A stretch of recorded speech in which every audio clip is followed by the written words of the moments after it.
شور بلند ہوا، بارات آ گئی۔ نواب صاحب اور میں بارات کو خوش آمدید کہنے کے لیے کمرے سے باہر نکلے۔ ایک جگہ لڑکیاں پھولوں کی پتیاں لے کر کھڑی تھیں، مرد حضرات بھی پھولوں کے ہار لیے کھڑے تھے۔ بارات آہستہ آہستہ آگے بڑھ رہی تھی، بینڈ باجے بج رہے تھے۔ اچانک میری نظر اپنی پیاری بانجی عثمہ رانی پر پڑی۔ عثمہ رانی کا لباس پر مٹی کے چاٹ کے نشان لگ چکے تھے، لباس بے حد میلا ہو چکا تھا۔ میں نے آواز دے کر عثمہ رانی کو بلایا۔ شرارتی عثمہ سائیکل لے کر بھاگ کر گھر کے اندر چلی گئی۔ گھر خالی تھا۔ کار میں عثمہ رانی کا نیا لہنگا موجود تھا، اس لیے عثمہ رانی کو نیا لباس پہنانے کے لیے اس کے پیچھے بھاگا۔ عثمہ رانی سمجھ رہی تھی میں اس کے ساتھ پکڑ پکڑائی کا کھیل کھیل رہا ہوں۔ مجھے شرم آ رہی تھی کہ بارات آ گئی اور میری پیاری بانجی کے میلے کپڑے۔ عثمہ رانی ہنستے ہوئے تیز بھاگ کر دوسری منزل پر چڑھ گئی۔ دوسری منزل میں ندیم گجر کی پرانی ملازمہ خالہ شیدہ نیچے جا رہی تھی۔ میں نے خالہ شیدہ کو روکا۔ اتنی دیر میں عثمہ رانی چھت پر چڑھ گئی۔ میں بھی چھت پر چلا گیا۔ چھت پر ندیم گجر کی رشتہ دار خاتون موجود تھی، جس کا نام باجی نورین تھا۔ مجھ کو دیکھ کر میڈم نورین خوف زدہ سی ہو گئی۔ میری چھٹی حس کو ایسے لگا جیسے چند منٹ پہلے اس خاتون نے کوئی چیز زور سے آمبوں کے باغات کی طرف پھینکی ہے۔ میڈم نورین کے ہاتھوں کے ناخن لمبے لمبے اور مصنوعی اور سرخ رنگ کے تھے۔ میں نے میڈم نورین کو سلام کیا اور عثمہ رانی کو اٹھا کر واپس آ گیا۔ خالہ شیدہ ابھی تک کھڑی تھی۔ خالہ شیدہ نے عثمہ رانی کو نہلا کر نئے کپڑے پہنائے۔ پھر میں نے عثمہ رانی کو اپنے ساتھ ہی رکھا۔ پھر میں نے بارات کو خوش آمدید کہا۔ پھر نکاح ہوا۔ جب کھانے کا وقت ہوا تو میں نے عثمہ رانی کو اٹھا کر اپنے ساتھ کرسی پر بٹھا لیا۔ نواب صاحب میرے ساتھ دوسری کرسی پر بیٹھے تھے۔ نواب صاحب کے قریب اور ایک پروقار شخصیت بیٹھے تھے۔ ان کا تعارف نواب صاحب نے کرایا۔ ان کا نام عمر سرمد تھا۔ ان کی عمر نواب صاحب جتنی تھی۔ میں نے سب سے پہلے عثمہ رانی کو دودھ پلایا اور پھر کھانا کھلایا، پھر چاول کے ساتھ کباب کھانے لگا۔ نواب صاحب ایک کباب پلیٹ میں ڈال کر نفاست سے کھانے لگے۔ میاں عثمان حیدر گوشت خوری کی عادت بعد آپ کی جبلت میں کب سے شامل ہوگی؟ نواب صاحب نے کبابوں کی پلیٹ کی طرف گھورتے ہوئے کہا۔ میری پلیٹ میں چاول کم اور کباب 10 کے قریب تھے۔ جناب آپ باہر کھانا کم کھاتے ہیں مگر گھر میں چھپ چھپ کر خوب کھاتے ہیں، اس لیے تو موٹے تازہ ہیں، میں نے کھانا کھاتے ہوئے کہا۔ عثمان حیدر ہم موٹے نہیں بلکہ تازہ ہیں، اس کی وجہ یہ ہے کہ ہم عرقہ کرتے ہیں اور کھانے میں شوالہ اور کلیلہ پسند کرتے ہیں۔ نواب صاحب نے خوش دلی سے کہا۔ قبلہ جان ہم ٹھہرے ازلی جہل آسان زبان میں ارشاد فرمائیں، آپ کی عین نوازش ہوگی۔ میں نے 4-5 مچھلی کے ٹکڑے اپنی پلیٹ میں ڈالتے ہوئے مودبانہ لہجے میں کہا۔ عمر سرمد ہماری باتیں بہت غور سے سن رہا تھا۔ عثمان حیدر ایسی گہرے نیاب باتیں دل پر لکھ لو۔ عرقہ کا مطلب ہے کم غذا، کم کھانا اور شوالہ کا مطلب ہے پتلی پکی ہوئی مسالے دار کھچڑی جس میں گوشت بکرے کی ران ڈالتے ہیں۔ شوالہ کا مطلب ہے شوربے دار سالن اور دھنیے کی چٹنی اور ساگ کے تو ہم گرویدہ ہیں۔ نواب صاحب نے کباب کا چھوٹا سا ٹکڑا انتہائی نفاست سے منہ میں ڈالتے ہوئے آہستہ لہجے میں کہا۔ قبلہ گستاخی معاف جناب، عرقہ کرنے کے بعد بھی صحت مند توند کیسے وجود میں آ گئی؟ بڑی حیرت کی بات ہے، لکھنؤ کے بانکے تو پتلے نفیس ہوتے ہیں، میں نے کھانا کھاتے ہوئے سادہ سے لہجے میں کہا۔ تو ساتھ بیٹھے عمر سرمد مسکرا دیے۔ ان کو مسکراتا دیکھ کر نواب صاحب کو جلال سا آ گیا۔ عثمان حیدر آپ نے نرالی اور انوکھی بات اختیار کی ہے، میں تو نکو اور انگشت نما ہو گئے ہیں۔ خوشنما لمبی موٹی توند تو مرد کا حسن ہے۔ میرے بارے میں ایک شاعر نے کیا خوب کہا ہے، نہیں محتاج زیور جسے خوبی خدا نے دی، یہ سے خوش نما لگتا ہے دیکھو چاند بن گہنے۔ نواب صاحب نے اپنے موٹے پیٹ پر ہاتھ پھیرتے ہوئے کہا۔ میرے دماغ میں نواب صاحب کی موٹی توند پر بڑا بھڑکدار شعر آیا مگر عمر سرمد صاحب ساتھ بیٹھے تھے اس لیے یہ شعر نہ پڑھا۔ جناب مجھے شاعری سے کوئی شغف نہیں، البتہ شعر سننے کا اچھا ذوق رکھتا ہوں۔ اگر میرے سامنے کھانا نہ ہوتا تو ایسی دعا دیتا کہ آپ خوش ہو جاتے۔ میں نے مسکراتے ہوئے کہا، میں نواب صاحب سے کوئی مذاق عمر سرمد کے سامنے نہیں کرنا چاہتا تھا، مگر نواب صاحب خود مذاق کے موڈ میں آ گئے تھے۔ معصوم عثمان رانی نواب صاحب کے لکھنؤ والے لباس سے ڈر رہی تھی۔ نواب صاحب کے بے حد موٹے بدن پر یہ چست لباس خوفناک لگ رہا تھا۔ میرے جسم پر بھی لکھنؤ لباس تھا، پر عثمان رانی ڈر نہیں رہی تھی۔ کھانا کھانے کے بعد میں نے عثمان رانی کا بہانہ بنا کر نواب صاحب، عمر سرمد، ندیم گجر کے والد صاحب سے اجازت لے کر پھٹ پر سوار ہو کر اپنے گھر کی طرف سفر کرنے لگا۔ عثمان رانی اپنے دیہاتی انداز کے پرس سے کھیل رہی تھی۔ راستے میں سڑک پر گنے کے جوس کی دکان تھی۔ عثمان رانی دور سے دکان دیکھ کر بولی، ماموں جان جوس پینا ہے؟ اتنا خوبصورت پرس نوٹوں سے بھرا ہوا ہے، جوس کے پیسے تم دو گی؟ میں نے مذاق میں کہا۔ عثمان رانی نے پرس کھولا، اس میں 5,000 والے اصل نوٹ کی گڈی نکال کر میرے ہاتھ میں پکڑا دی۔ میری آنکھیں حیرت سے پھٹ گئیں۔ یہ سب اصل نوٹ تھے، ان کی مالیت 10 لاکھ کے قریب معلوم ہوتی تھی۔ میں نے خود 5,000 والے جعلی نوٹ 50 روپے کے خرید کر عثمان رانی کے پرس میں رکھے تھے۔ عثمان رانی، یہ وہ نوٹ نہیں ہیں جو میں نے تم کو خرید کر دیے تھے، یہ والے نوٹ تم کو کہاں سے ملے؟ میں نے حیرت سے بھرپور لہجے میں کہا۔ ماموں جان، آپ نے جو نوٹ دیے تھے وہ گندے پاٹی والے تھے، سائیکل والا ان نوٹوں کے چاٹ نہیں دیتا تھا۔ پھر میں نے سائیکل چلائی، آمبوں والے باغ میں آئی، ان کو کوا بھائی جان درختوں پر بیٹھے تھے، کوے نے یہ نوٹس میرے سائیکل پر گرا دیے۔ میں نے پرس میں موجود گندے نوٹ وہاں گرا دیے، اچھے نوٹ اٹھا کر پرس میں رکھ لیے، عثمان رانی نے جواب دیا۔ میں نے بار بار عثمان رانی سے پوچھا، مگر عثمان رانی بار بار یہ جواب ہی دیتی تھی کہ کوے بھائی جان نے یہ نوٹ گرائے ہیں۔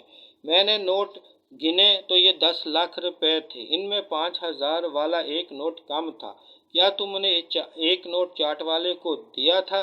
میں نے پوچھا۔ جی ہاں ماموں جی، میں نے سب لڑکیوں کو چاٹ کھلائی، میں نے ایک نوٹ چاٹ والے کو دیا، اس نے باقی پیسے ہی نہیں دیے اور جلدی سے وہاں سے چلا گیا۔ اتنے میں میرا سیل فون بج اٹھا۔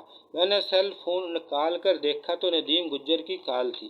میں نے فون آن کر کے کہا، نواب صاحب تو زندہ ہے؟ ندیم گجر مسکرا دیا۔ عثمان حیدر بھائی، گھر میں 10 لاکھ کی چوری ہو گئی ہے، باجی نورین نے بتایا ہے کہ اس نے خود آنکھوں سے دیکھا ہے کہ رقم خالہ شیدہ نے چوری کی ہے، وہ رقم چرانے سے نکاری تھی، اس لیے میں نے اس کو پولیس کے حوالے کر دیا۔ ندیم گجر نے کہا، باجی نورین وہ ہے جو بے حد موٹی اور تنگ لباس پہنتی ہے، اس کے بال بھی کاٹے ہوئے ہیں اور ناخن بھی بے حد لمبے ہیں؟ میں نے تیز لہجے میں کہا۔ جی ہاں، گھر میں فساد برپا ہے، جس کے 10 لاکھ گم ہوئے ہیں وہ رقم مانگ رہی ہے، تم جلدی آ جاؤ، تم ایسے کاموں میں ماہر ہو، ندیم گجر نے کہا۔ میں نے فوراً آنے کا وعدہ کر کے فون بند کر دیا۔ خالہ شیدہ ایک نیک دل اور اچھے کردار کی بزرگ خاتون تھی، اس کا پولیس کے حوالے کا سن کر میں بہت پریشان ہوا۔ عثمان رانی کو گھر چھوڑ کر سیدھا واپس ندیم گجر کے گاؤں گیا۔ گاؤں جا کر ندیم سے کہا، تم نے اتنی جلدی اور بغیر ثبوتوں کے خالہ کو پولیس کے حوالے کر دیا؟ میں نے غصے بھرے لہجے میں کہا۔ یار، باجی نورین نے چوری کرتے خود دیکھا ہے، ندیم نے کہا۔ خالہ شیدہ چور نہیں ہے، یہ بات تم کو بھی پتہ ہے، پھر بھی تم نے یہ بات کر رہے ہو؟ میں نے کہا، تمہاری بات درست ہے، عقل یہی کہہ رہی ہے۔ دراصل مجھے باجی نورین کی بات سن کر غصہ آ گیا۔ ندیم گجر نے شرمندہ سے لہجے میں کہا، بھائی ہمارا غصہ بھی بڑا عقل مند ہے، طاقتور پر آتا نہیں، غریب پر جاتا نہیں۔ مجھے وہ جگہ اور پھر پرس دکھاؤ جہاں چوری ہوئی ہے، اس خاتون سے بھی ملاؤ جس کی رقم چوری ہوئی ہے، میں نے تیز لہجے میں کہا۔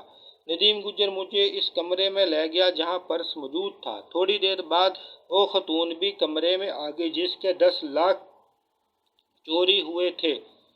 اس خاتون کا نام کرن تھا۔ اس کے پاس گہرے سرخ رنگ کا نیا اور بڑا پرس تھا۔ میں نے کرن صاحبہ سے اجازت مانگ کر پرس غور سے دیکھا، پھر پرس کی زیب کھول کر اندر گہری نظروں سے دیکھنے لگا۔ پرس کی گہرائی میں ایک مصنوعی ناخن تھا جس کا رنگ سرخ تھا۔ یہ ناخن دیکھ کر سب کچھ میرے دماغ میں روشن ہو گیا۔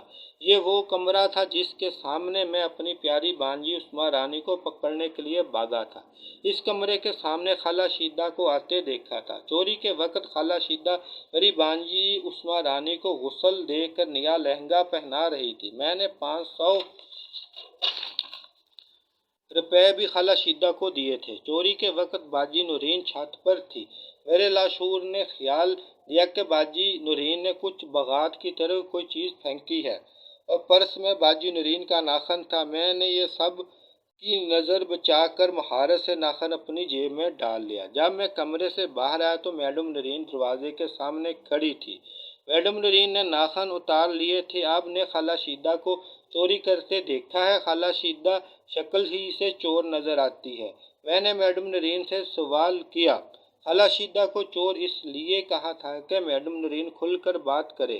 عثمان حیدر بھائی میرے سامنے شیدہ کمرے سے رقم نکال کر نیچے گئی۔ پولیس 100 جوتے مارے گی تو خود ہی سب کچھ مان جائے گی۔ میڈم نورین نے آنکھیں مٹکاتے ہوئے کہا۔ آپ مجھ حقیر سے پہلی بار مل رہی ہیں۔ آپ کو میرا نام کیسے جانتی ہیں؟ کیا آپ کو معلوم تھا میں نے رقم تلاش کرنے آیا ہوں اور رقم خالہ شیدہ کے ہاتھ میں تھی جو آپ نے دیکھی ہے؟ میں نے شوخی سے بھرپور لہجے میں کئی سوال کر دیے۔ آپ نے پرانے زمانے کا لباس پہن رکھا ہے اس لیے سب لوگ آپ کو دیکھ رہے ہیں۔ اس طرح آپ کا نام کا پتہ چل گیا۔ اس گھر میں چوری ہوئی ہے تو میں سمجھ گئی کہ آپ چور کو تلاش کرنے کے لیے آئے ہیں۔ میڈم نورین نے مسکراتے ہوئے کہا۔ دراصل میرا دانتوں کا جباڑا گم ہو گیا تھا۔ میں نے سوچا جباڑا کافی مہنگا ہے اس لیے اس کمرے میں ہوگا جہاں 10 لاکھ چوری ہوئے ہیں۔ آپ نے خالہ شیدہ کو پولیس کے حوالے کیا؟ میں نے پہلے تو بات شوخی میں کی پھر میرا لہجہ کرخت ہو گیا۔ میڈم نورین کا 10 لاکھ کا سن کر چہرہ سرخ ہو گیا مگر جلد ہی اپنے آپ کو قابو میں کر کے مسکراتے ہوئے بولی، چہرہ تو جوانوں جیسا ہے، کیا جباڑا مل گیا؟ میڈم نورین نے شوخی سے بھرپور لہجے میں کہا، وہ جباڑا اوپر چھت والے کمرے میں ہوگا۔ دراصل میں تم سے دل کی بات کرنی ہے۔ میں نے آنکھیں جھپکاتے ہوئے رومانٹک لہجے میں کہا، تم اوپر چھت پر جاؤ، میں نیا لباس نیا میک اپ کر کے آتی ہوں۔ میڈم نورین نے کہا، وہ سرخ ناخن ضرور لگانے ہیں، ان کے بغیر تو دل کی بات نہیں ہوگی۔ میں نے مسکراتے ہوئے کہا۔ یہ بات سن کر میڈم نورین کا چہرہ خوشی سے چمک اٹھا۔ میڈم نورین چلتے چلتے رک گئی اور میرے کان میں بولی، ندیم بھائی کے سامنے دل کی بات نہیں ہو سکتی، ان سب کو گول کرو، پھر جتنی دل کی بات کرنی ہے کر لینا۔ میڈم نورین نے مست شیرنی کی طرح کہا۔ میں نے دل میں لاہور شریف پڑھ کر دور کھڑے ہو کر ندیم گجر کے کان میں کہا، چور اور رقم پکڑ لی ہے، تم خالہ شیدہ کو تھانے سے لے کر آؤ۔ میری بات سن کر ندیم صاحب تھانے کی طرف چل پڑے۔ میڈم نورین نے ایک امیر اور کبیر تاجر سے شادی کی تھی۔ بوڑھا تاجر جلد مر گیا۔ بوڑھے تاجر کی اولاد پہلی بیوی سے نہیں تھی۔ تاجر کے مرنے کے بعد تمام دولت میڈم نورین کا قبضہ ہو گیا۔ میں سوچ رہا تھا کہ اتنی دولت کے باوجود میڈم نورین نے 10 لاکھ چوری کر لیے۔ میں چھت کے ایک کونے میں کھڑا میڈم نورین کو آتے دیکھ رہا تھا۔ میڈم نورین نے بھڑکدار لباس زیب تن کر رکھا تھا اور مست شیرنی کی طرح چھت پر آ رہی تھی۔ میں میڈم نورین کی نفسیات کو سمجھ رہا تھا۔ اس نے 10 لاکھ چوری کر کے جرم کیا، پھر خالہ شیدہ کو پولیس کے حوالے کر کے جھوٹا الزام لگایا۔ یہ سب جرم اس کے دل، دماغ اور ضمیر پر بوجھ بن رہے تھے۔ جرم کرنے کے بعد مجرم عیاشی ضرور کرتا ہے اور شراب بھی پیتا ہے۔ اس قاعدے کے تحت میڈم نورین عیاشی کرنے کے لیے آ رہی تھی۔ چھت پر آ کر وہ سیدھی کمرے میں آئی۔ اس نے دروازہ بند کر لیا۔ اس کمرے میں دل کی بات نہیں ہو سکتی۔ باہر نئی ماڈل کی کار BMW کھڑی ہے۔ مجھ کو جہاں دل کرتا ہے لے جاؤ۔ پھر